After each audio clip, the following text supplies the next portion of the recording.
C'est par une messe de requiem que les cérémonies marquant le 27e anniversaire de la commémoration de l'assassinat du président Melchior Ndadaye, héros de la démocratie, ont débuté. C'était dans la matinée de ce mercredi à la paroisse Saint-Michel, en présence notamment du couple présidentiel et de la veuve Laurence Ndadaye et d'autres hautes autorités du pays.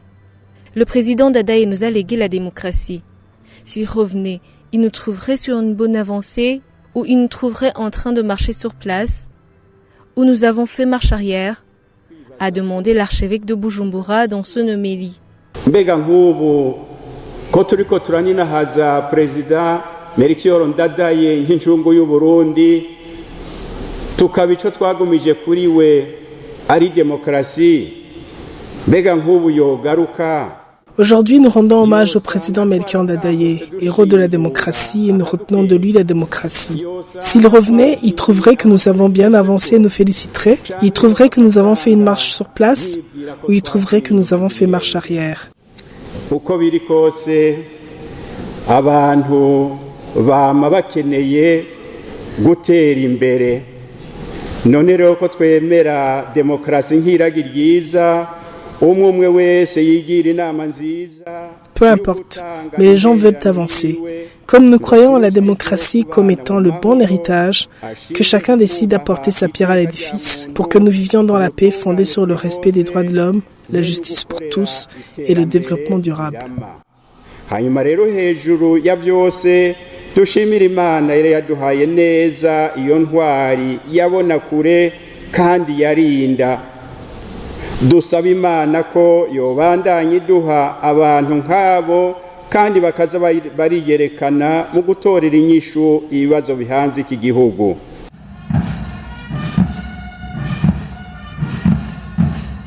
La commémoration s'est poursuivie au mausolée des martyrs de la démocratie à Bujumbura, où des gerbes de fleurs ont été déposées sur la tombe de feu Melchior Ndadaye et celle de ses collaborateurs. Les familles des victimes, le corps diplomatique et les représentants des partis politiques étaient également présents au cours de ces cérémonies de commémoration du 27e anniversaire de l'assassinat du président Melchior Ndadaye.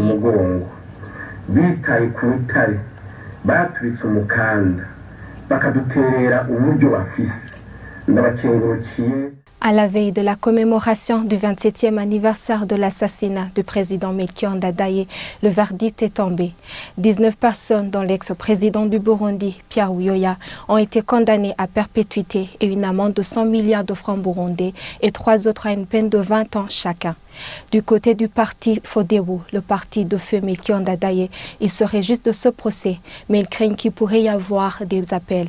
Pour Pierre Claver Nahimana, président du parti Sawanya Fodebu, ils poursuivront jusqu'à ce qu'il soit élucidé. Comme le procès vient d'être mis à jour par la justice, c'est un grand pas que la justice burundaise vient de franchir, pour lequel le parti Sawanya Fodebu se réjouit.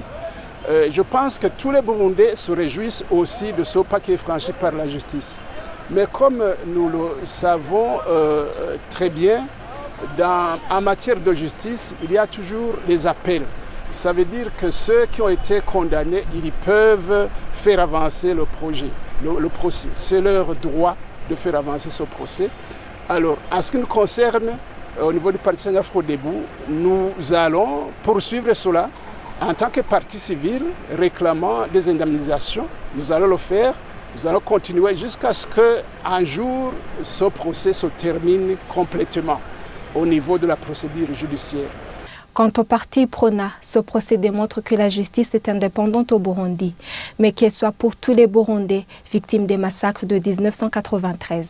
Quand il y a ce genre de procès, le parti Prona, toujours dans sa devise, il y a la justice. Nous sommes les partisans de la justice et nous souhaitons qu'effectivement que ce genre de justice ne s'arrête pas seulement sur le président Ndadaye. Vous savez qu'après l'assassinat du président Ndadaye, il y a eu beaucoup de Burundis qui ont été assassinés et il faut que toujours la justice soit rendue pour cette population burundaise qui est misérable, et nous savons que ceux qui les ont entretués et ceux qui ont tué ces gens sont encore au Burundi circulent librement.